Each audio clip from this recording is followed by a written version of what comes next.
Well, and welcome into our studio today, Camille Pauley. Camille, thanks so much for taking time to be with us. Thank you for having me. What a wonderful studio. Yeah, this is wonderful, and you are on the road. You're getting on an airplane after this. I am, in just an hour or so to go to Chicago. My goodness. Well, we pray great blessings. So what's happening in Chicago? There's a bishop's meeting for all the publishers of religion textbooks, and so we're invited every year to find out what they want us to know and for us to tell them what we want them to know. Yeah. So, Camille, I've had the pleasure of knowing you for, it's over 15 years now. I remember bumping into you when we first came out here back in the late 90s, and you were a dynamo then, and you still are now. I can't believe it. So you've neither aged nor gained any weight. Oh, so I want to know, what are the secrets? What are the secrets, Camille? Running through airports. A lot of running through airports. Yeah. But life has changed for you since we first met to now. Mm-hmm. You are a wife and a mother of two sweet little girls.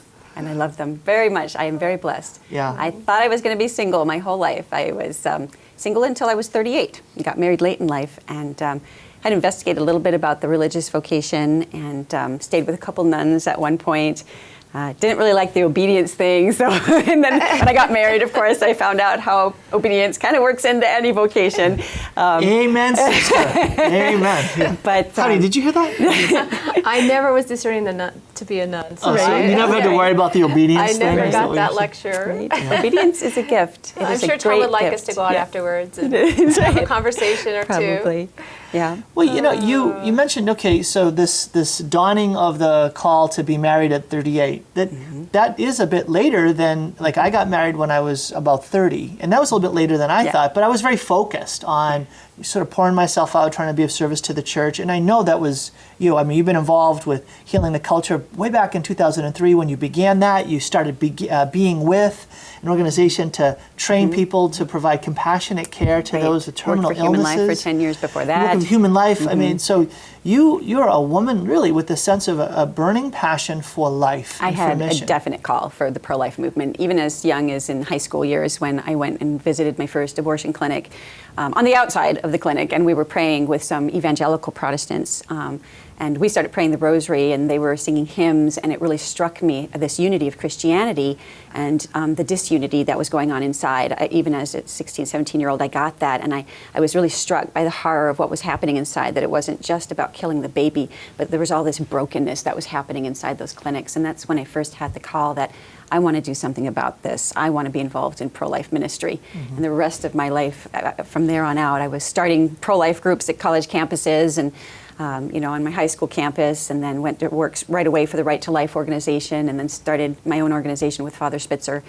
And it was something that kept me single for a long time, because you just pour yourself into the ministry, and I really felt called, and I really felt comfortable in the single life, and there was a consolation there. And I think it's because that was a season for me, and God wanted me to be single, but not forever. And when I first started getting the sense of marriage, I was a mess, to put it lightly. I was terrified. I thought, no, you can't change my vocation now. I'm 38, I'm 36.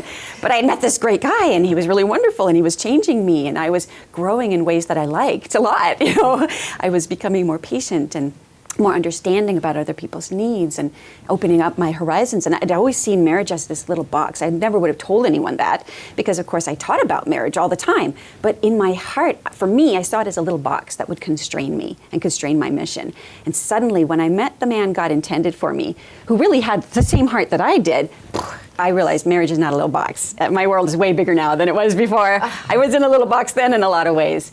And so it's been a great gift. And I now have two little ones. Yeah.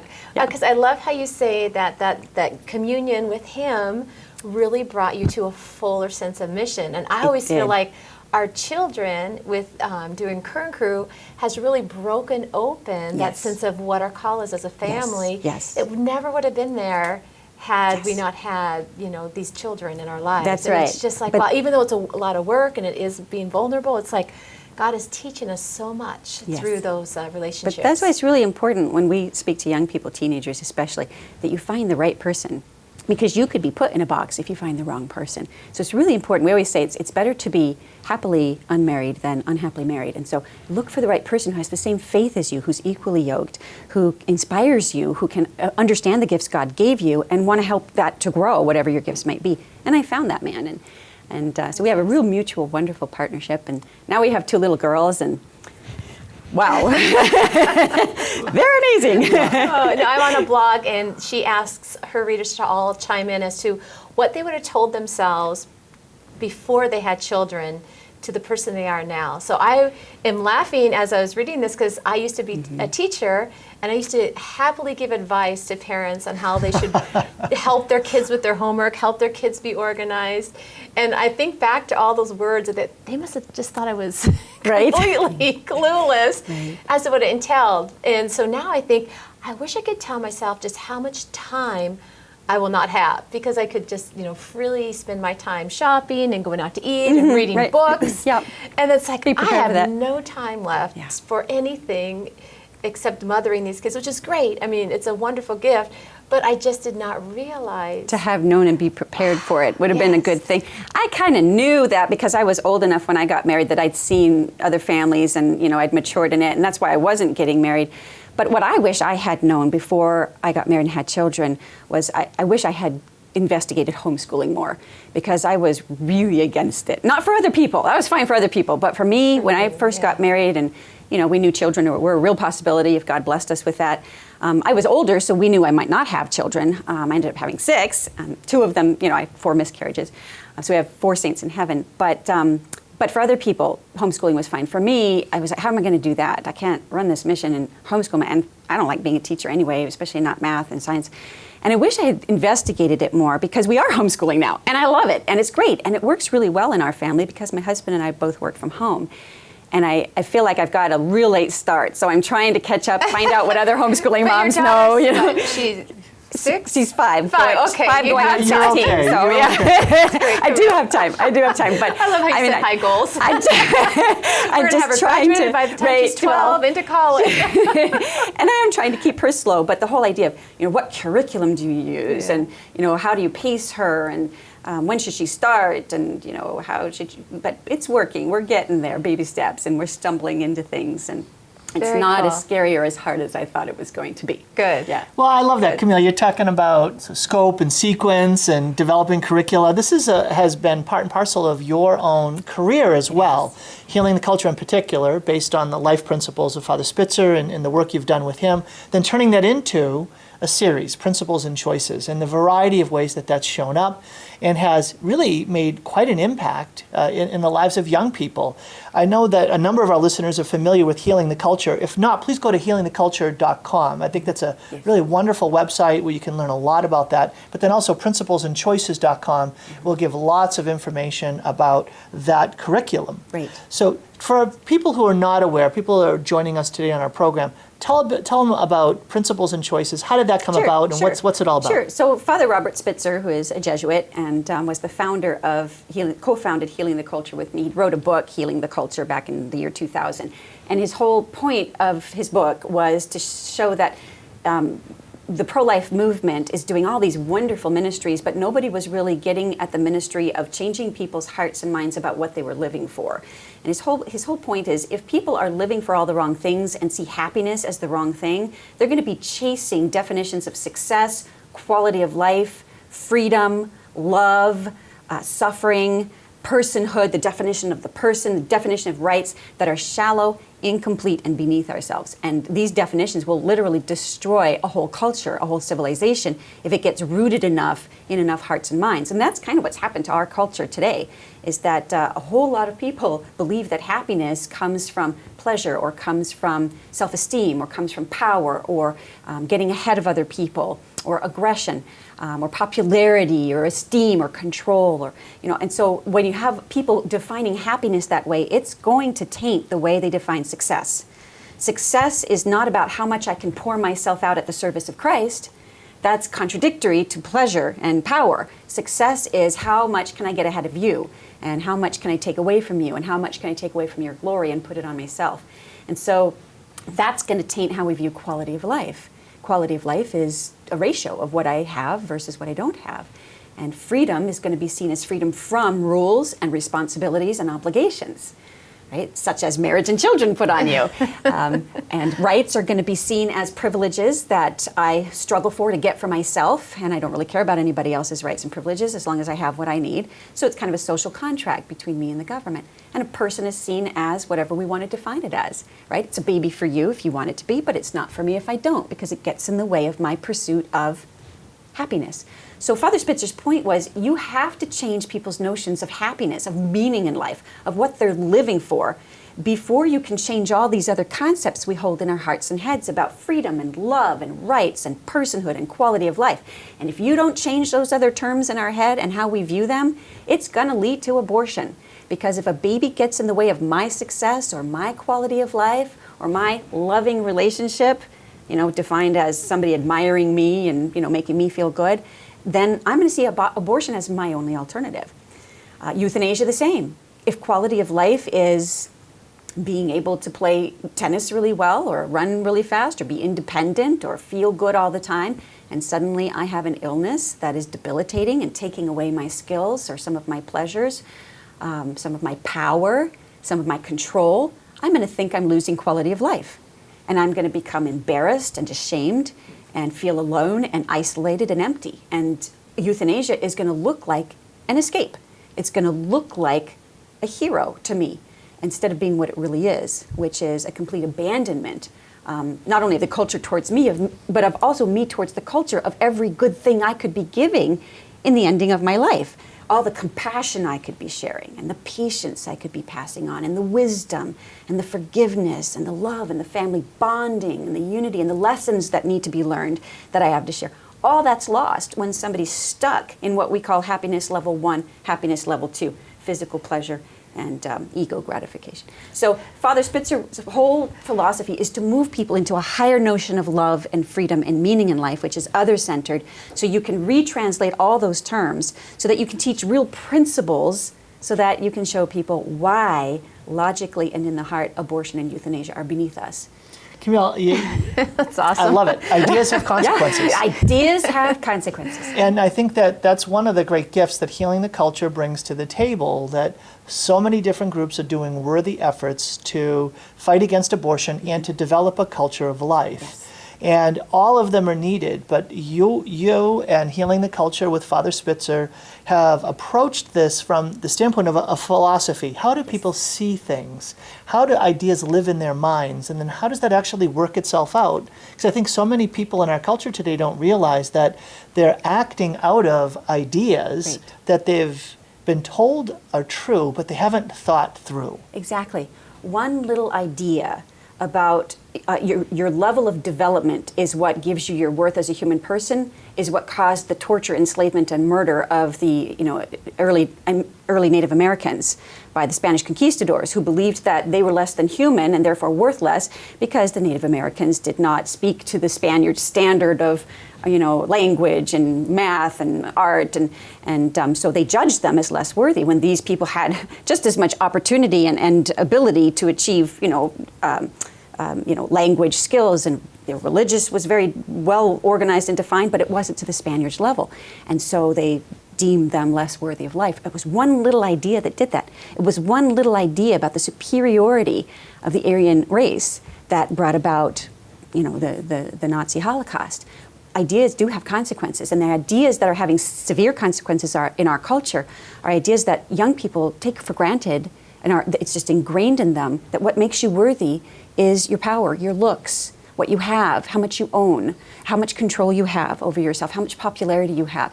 And it's not only dangerous, it's completely destructive to your well-being and to the societal well-being. And it's what's brought about, I think, it's what's brought about abortion and euthanasia. Let's talk about one of those ideas. St. John Paul II talks about feminine genius. Mm-hmm. Carrie always reminds me about feminine genius and masculine mediocrity. Yeah, well. I never found where St. John Paul II actually says that. Right. But she assures me that it was either Jesus or John Paul II. If I just say John Paul II, Tom's like, what? And then it has authority. There's credibility. Authority. There it is. But when he describes feminine genius as this capacity to make room for another, this capacity to make space for another, that's an idea about a woman and the capacities that God has created her Yes. for. Talk about that and how an idea like that carries itself all the way to the door of an abortion clinic. Sure. God put into femininity a very unique gift, which is this gift. We have the capacity to see the heart of the other, a little bit more even than men do. But a lot of men have this gift very strongly too, and we would say that they would have a dominant feminine ethos if they are able to see the heart of the person, the reality of the person's heart, and the interiority of their being. And this is what allows women to be such nurturers when we have children, because the minute we find out we're pregnant, we connect with the interiority of that little being. Not just, oh, there's going to be a baby that's going to pop out of me and I'll have to feed him or have to clothe him or have to house him. So now I start thinking about providing, but oh, there's this little unique being of love that I get to embrace and hold and take care of and sing to. And we start already relating, and we name our babies and we hold our bellies. And, mothers have this capacity to see that unique goodness and dignity, and it's a part of our femininity.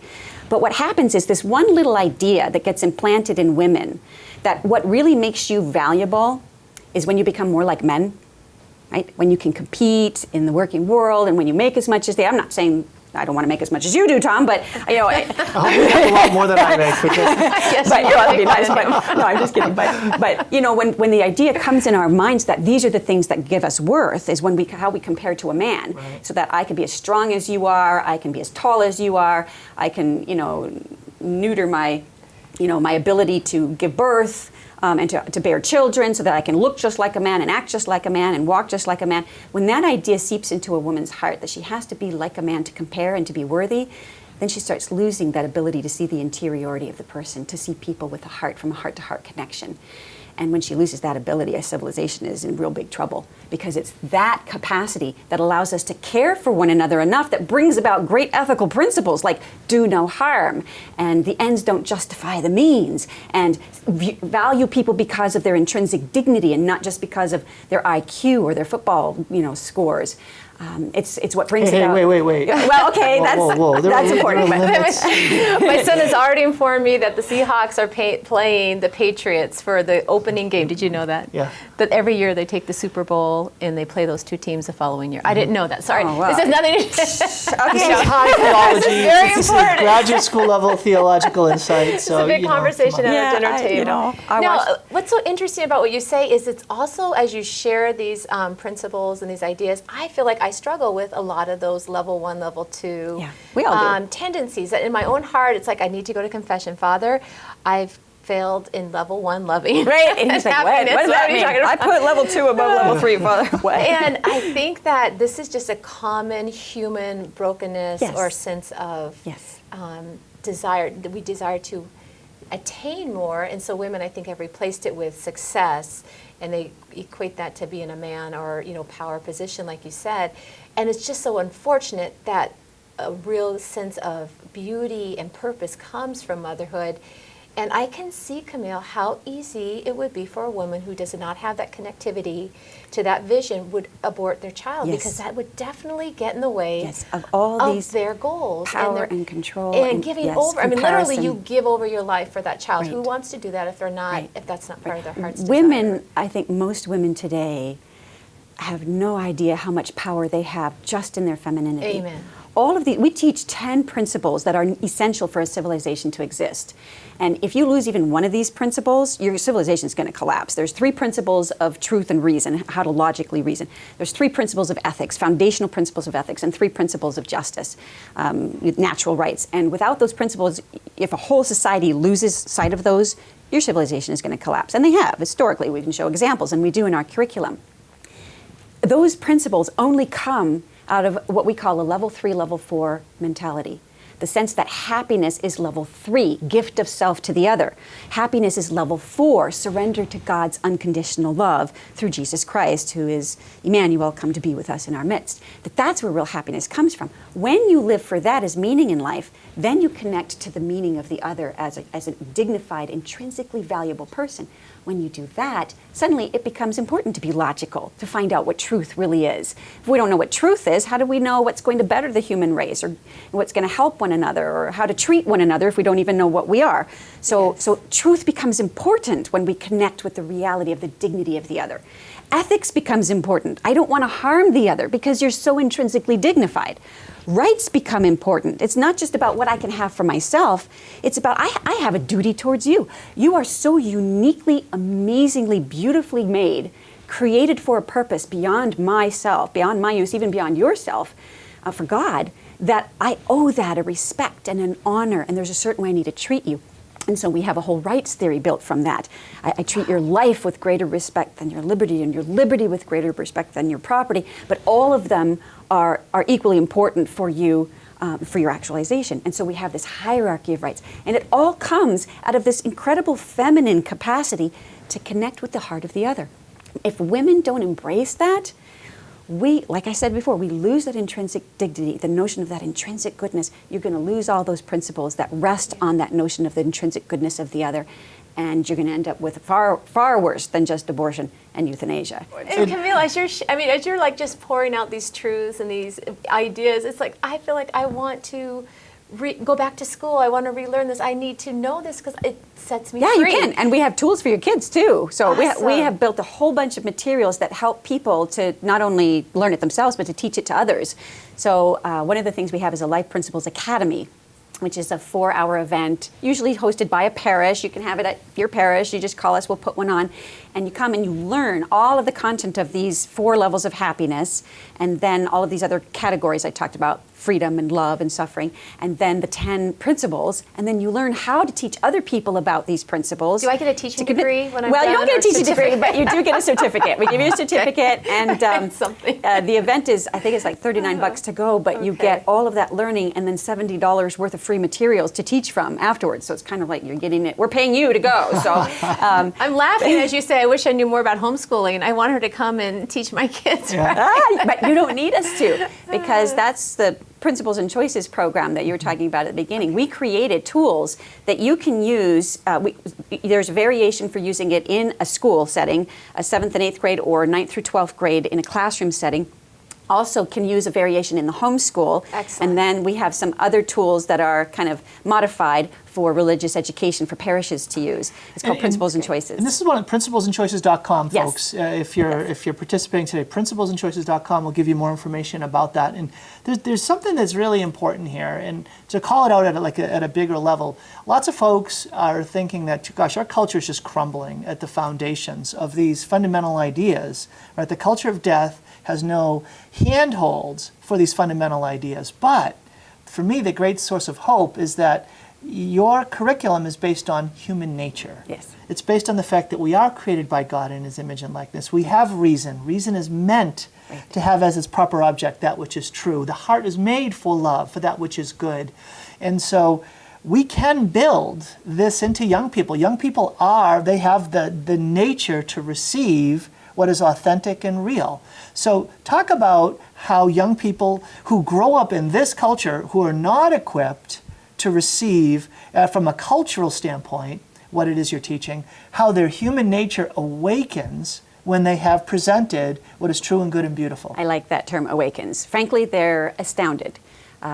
We teach all the way from 7th grade up through college, and the program is done as either a 2-week program in a high school class or a 4-week program, and we videotape student reactions in the classroom to the program. And at first, they're excited because they're learning about happiness. They've never learned about happiness before. We don't make distinctions about that in our culture, that there are different kinds of happiness.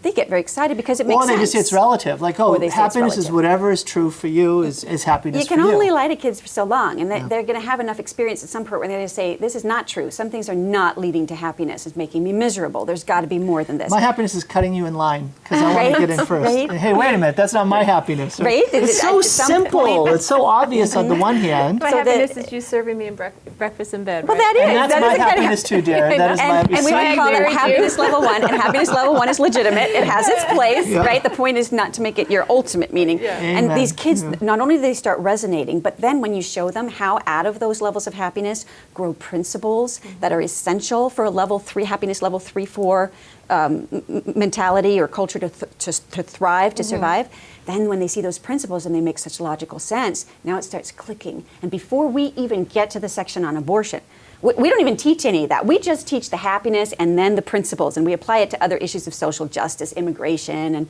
homelessness and capital punishment and things like that, so that they can take issues that are already, culturally accepted and approved and see that these principles make sense, and then we apply to abortion. Before we even get to the abortion section, these kids are already making the connection. Click, well, wait a minute. If a human being is defined as any being that has the capacity to reach the higher levels of happiness, and human beings have intrinsic dignity, and intrinsic dignity leads to this notion of rights, that I owe you a duty to protect you, and life is a higher right than liberty, because without life, liberty can't happen, then why are we allowing abortion?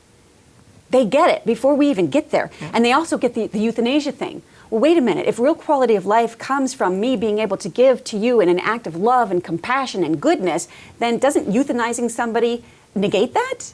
They get it. And we videotape this. You can hear their answers where they say, this has totally changed my thinking on. Well, let's tee that up. I know that we have of some video clips, and so we'll go to that now and get a chance to see some of the actual reactions of students who have gone through your curriculum, principles and choices, and let's see what they had to say, and then we'll continue. Good.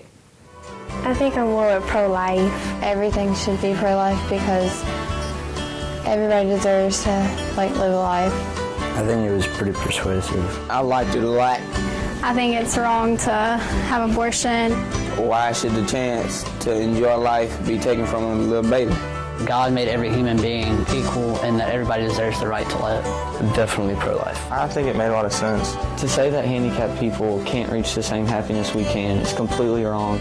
I think people that are for euthanasia, they're stuck on two. People that are against euthanasia, they're usually happiness level 4, happiness level 3. I'm pro-life because abortion is wrong, because number 4, God's love is forever, so He always loves that child. If we invest our time in God, then we have something to look forward to, and that's eternal. See, that guy got it. That guy got it. If you have something to look forward to, and it's God, then, if we invest in God, we have something to look forward to, and that's eternal. And that's the missing link. That if people are not orienting their lives towards that eternity, there's no hope. And if there's no hope, then why love? And what is there to put my faith in? But that idea of eternity is what makes us realize there is something to love here, and it's beautiful because it's eternal. And that's what gives us faith. Well, and what Principles and Choices does is it's built on this concept that human beings need to be formed in their minds, formed in their hearts. We get that when it comes to be formed in sports, right? Be formed in learning to play a piano. But somehow we think that, kids don't need to be actually trained in how to think, given the categories to be able to actually reflect. And to listen to some of these kids' testimonies, they started referencing the things that they had learned. Oh, that's level 3. I now have been formed in my mind to be able to interpret that which is being presented to me. That's not just natural. That's something that is trained, and it's an intentional act of forming. Because we're fallen, our natures are fallen, and so it's always going to be a struggle for us to live out this, this desire for level 1 and level 2. It's just part of who we are now because of our fallen nature. But I think what's critical about Principles and Choices is, as you say, we've got the piece that connects with the head, and then we've got the piece that connects with the heart. The head stuff are all the principles that make logical sense and lead to a just society. But the heart stuff has to happen too. You've got to move them to levels 3 and 4. If we don't do that work, they don't care about the principles. They don't care. And we've seen schools that tried a model of our curriculum of cutting out the 4 levels of happiness. We don't have time for that. We'll just go to the principles because those are fun. They're exciting, and you get to see history and see a lot of trauma that happened and tragedies, and then apply the principles. And it doesn't work because the kids all justify all these tragedies that happen. They're able to justify it because they haven't gone through this level, this notion that there's something better to live for than power and control and money and riches and all the things that drive us to get rid of these principles. So it's essential and critical to have both. And we've done quantitative analysis and tested it, where when you give young people the movement of the heart, the time to change through those levels of happiness, and the principles that logically help to engage them and understand why we're pro-life, why is the church pro-life, why should we be pro-life, then that's when they switch. And we've seen 80% movement from either pro-choice to pro-life, or kids who were pro-life but embarrassed by it and would never really admit it outside of the survey, to now be wanting to get, some of them have phrased it, wanting to get the word pro-life tattooed across their back because now they're so proud of it and they want to share that with other people. That's beautiful, and I love awesome. that. It really speaks to this concept of kids are not afraid of rigor if it actually is presented in a way that is compelling and attractive and true to their nature. Yeah. I mean, they're willing to, again, give themselves over to serious effort when they recognize that it's meaningful, that it connects to their lives and it connects to some good in the world. And I think that's what Principles and Choices Absolutely. does. God made them intelligent beings, just like the rest of us. And we look at them so many times and think that kids are a bunch of sniveling idiots, so you have to feed them a bunch of crayons and coloring assignments. And I've seen this in high schools, and you're just watching this going, what this child needs, what this student needs is intellectual arguments for why the world should be ordered a certain way. They're ready for it. Yes. You know, they have this intelligent nature that so many times we squash because we don't give them enough credit. And Principles and Choices, I think, fills part of that gap. A little I think part also of that gap. that we're also, Just a little. I think adults sometimes, we're more hesitant, like we don't want to offend, Yes. and you know, especially when it comes to religion, Yes. you don't want to impose. Well, And that actually is important. And in our curriculum, we made a really good point not to impose, but to say, look, you can choose to live for whatever kind of happiness you want. I can't force you to. Even if I wanted to, I can't force you to. But you deserve to see the whole menu. You deserve to see the whole truth about what happiness is and what happens when people live for level 1. We can show you historical examples of what happens when people live for level 1 on a societal level. And you deserve to see all that so that when you make it a choice, you make an informed choice. And we'll be praying for you in the meantime, so hopefully it's informed and graced. But we respect them, and we don't impose it, but we say, look, here, and if you choose level 3 and 4, now you have responsibilities to live by these principles. But I'm not forcing these principles on you. You decide if you want to be a level 3, 4 person. If you don't, here's the consequences. But if you do, there's responsibilities. you know, Camille, people can learn more about Healing the Culture by going to healingtheculture.com, but you're a nonprofit organization and you need support. There's some folks here that are participating today. How can they support you? There's a couple ways. They can donate online. So if they go to healingtheculture.com, there's a donate online page. A second way that they can help us is if they're in our area. We're in Snohomish, near Bothell, Kirkland. If they're in the area, they can volunteer. We need volunteers all the time. But a third way that they can help us is to help us get our program out. So approach your pastor and see if he would bring a Life Principles Academy into your church. Very easy to do. There's really no risk at all. See if you can, if your children go to a school, a Christian school, see if you can approach the principal or religion teacher and see if they can implement the Principles and Choices program. If you're a homeschooling mom or dad, purchase our materials at principlesandchoices.com. You can also get there through the Healing the Culture link. And you can use that to homeschool your young people in or pass it on to your college kids who are already in college. We also have a program called Respect Life Partners that you can pass on to your pastor, to your parish, which we write a 7-minute script where we try to integrate some of these principles into a 7-minute Respect Life Sunday talk that can be delivered from the pulpit. Because every year a lot of churches are like, it's Respect Life Sunday time again, and what are we going to do? And what are we going to say that we haven't already said? And we get the script approved by Archbishop Sarton every year and translated into Spanish. And that's something they can download for free and have read from the pulpit in October. It's even just a little thing that reaches so many people with ideas of pro-life that people have never thought of before. No one else is doing this kind of pro-life work, and we need everyone to be doing it. It's essential. Camille, I think about what you're doing right now, and one of the things Carrie will often talk about is how sometimes people want to show up on Facebook, right, in a way that maybe isn't all transparent. Right? And you're showing up so wonderfully today, and here you are. And for folks that are participating, they might think, oh, wow, she's doing it all, she has it all, and she has it all together. Oh, no, pray for me. No.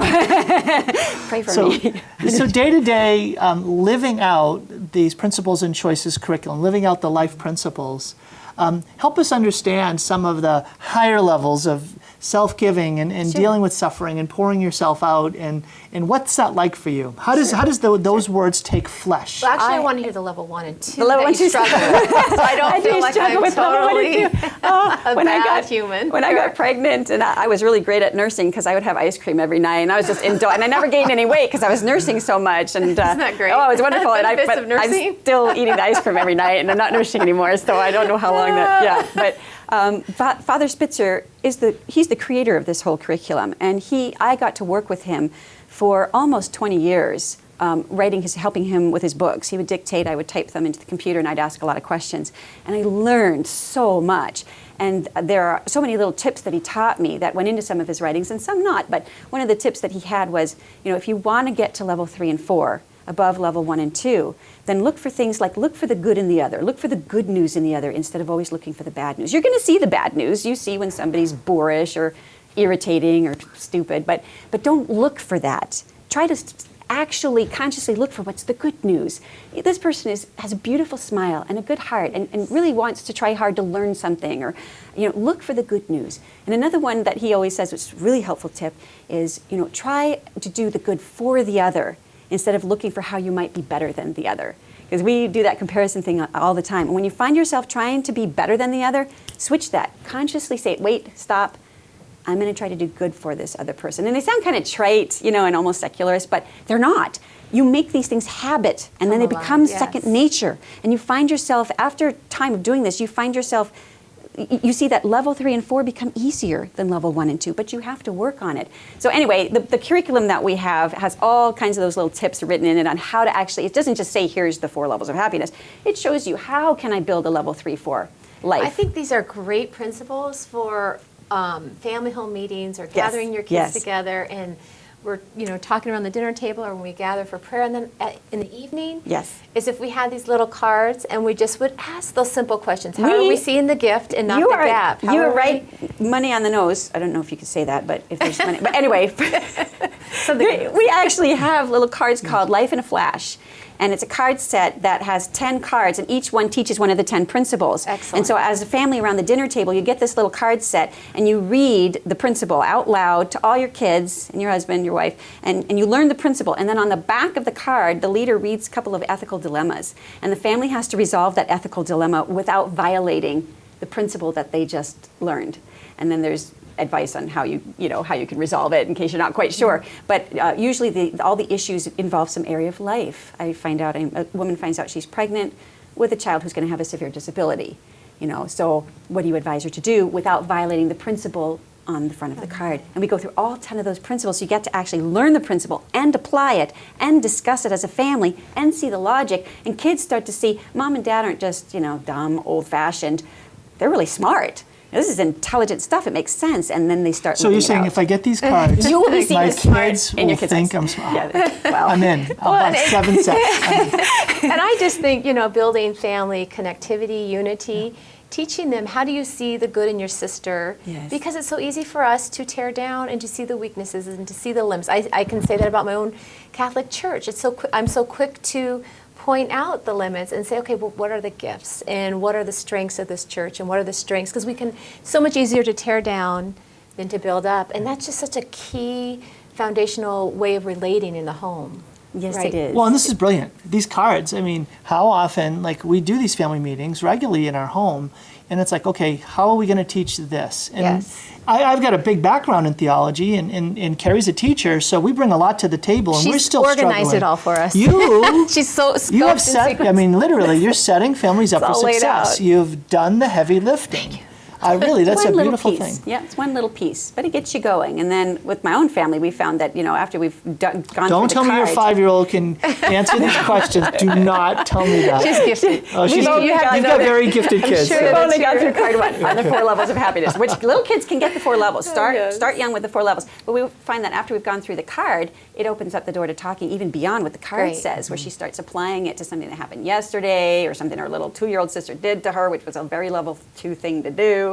It just opens up dialogue, and then I find that she's starting to use that language, level 1, level 2, because so Carrie and I have tended to use what would Jesus do? What would Spitzer do?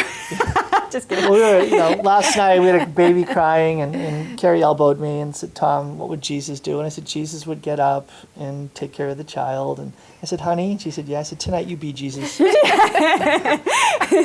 I didn't say that.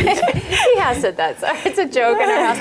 But I'm thinking, Camille, even as a mother of many little kids, I struggle all the time with pouring myself out, with accepting what's been put in front of me, to embrace it, to celebrate it, to welcome it. And even as moms, I feel like it's so easy for us to get lost in our ideas and what we're all about and our vocation, because it's just this constant pouring out and this constant giving.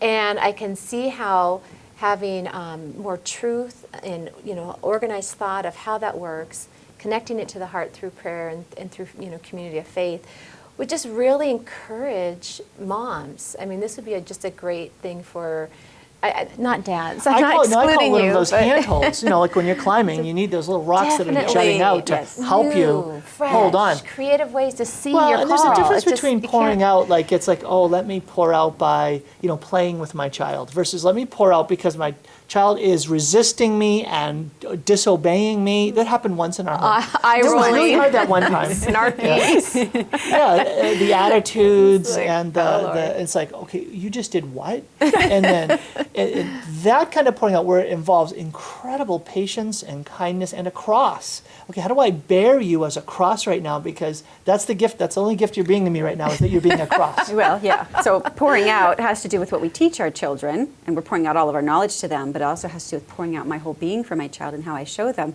And what you're saying is leading to another point I wanted to make, which is that you can't pour yourself out for your child if you have nothing to pour.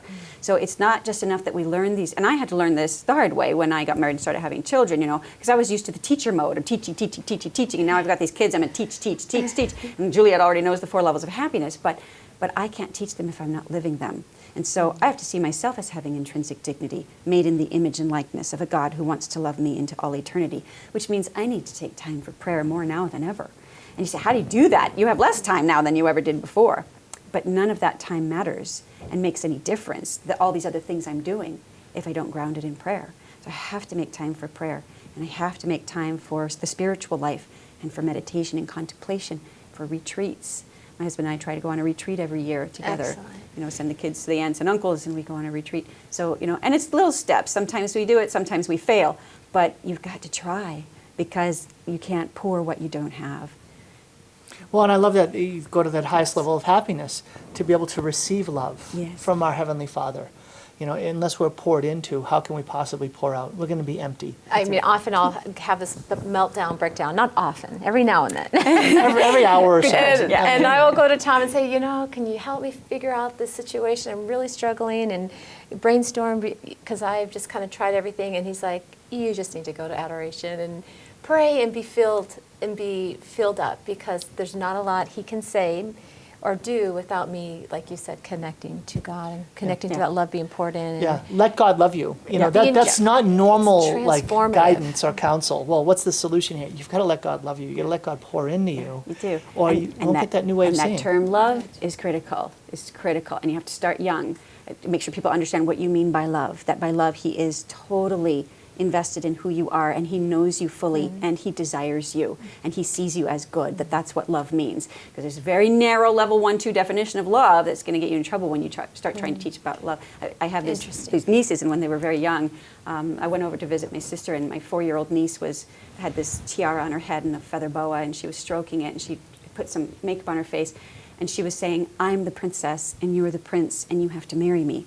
And I noticed, I was sitting in another room and saw this, and I noticed in the corner was my other 4-year-old nephew, and he was crouching in the corner holding a fire engine to his chest. And he said, I don't want to marry you. And she said, you have to marry me, because I'm the princess and you're the prince. And he said, I don't like marrying you, because he knows when you marry Susanna, who's 4 at the time, you get bossed around. That's what marriage is. There, you boss the guy around. I don't like marrying you. And she said, well, if you don't marry me, you can't ever grow up. And so he got really scared about that. And he said, well, I have to figure out how this truck works first. And so she got up, she went over to him, and she put her fists on her hips, and she said, oh, for heaven's sakes, give me that truck. I'll show you how it works. And she went to grab it from him, and he put his hand up to stop her, and he bonked her on the head, and she ran off screaming, and he starts crying, and I'm thinking, this marriage is not going to last very long between the two of them. But there was a point there, which is that what Susanna wanted was good. She wanted to be loved unconditionally. But the whole definition of love between these two characters was very level 1, very level 2. So you start young. You say, Susanna, come here. And we had a little talk about what real love is. That real love is really you pouring yourself out to your brother and giving to him and not expecting him to admire you and stroke your feather boa and tell you how beautiful, and then you get to boss him around. It starts young there. It starts very young. You already start to teach these essential concepts and principles very, very young. There's all kinds of opportunities when you have kids. Yes. Oh, yes. so true, Carrie. I mean, we think of that all the time, this communion of persons, right? The kids in a family. One of the blessings of having a lot of kids is that no one child gets all the attention. Yes. That they're constantly being asked to come outside themselves and to celebrate, honor, pay attention to the other. And so that's a sort of in the environment. It's in the air. Happened right away. We were so glad that God allowed us to have two children, because Elizabeth is really important for Juliet. Right when she was born, Juliet comes to the hospital. She's 3 years old at the time, and we give her Elizabeth. She's holding Elizabeth. Elizabeth is crying and sniveling, and she was excited to come. And then when she found out what Elizabeth was, it was not so fun. And the first thing she says is, "When does she go back?" Oh, so we thought this is going to be before. really good. I think we've heard that. Can we put her back inside? I liked her better when she was inside. So right at the start, she starts to have to learn this is not all about me anymore. This is critical for a pro-life culture. Critical. Well, Camille, I love the work you're doing. I've just enjoyed so much watching the work of Healing the Culture grow through the years. We're so excited that you took time to be with us today. Go to healingtheculture.com, go to principlesandchoices.com to be able to find out about the wonderful work that you're doing in your nonprofit, as well as these wonderful resources. Any final words you have for our audience today? Well, my final thought would be that if there's one pro-life thing that you do, it's to teach other people what real happiness is, real meaning in life. It's a wonderful, positive part of the pro-life movement. Anybody can do it. And if you do that, if you show people true meaning in life, you are doing pro-life work. You are leading people to a pro-life culture. Amen. Awesome. That's Camille Pauley. Thanks so much for taking time to be with us today. Thank you. God bless you. Thanks, God bless. Camille.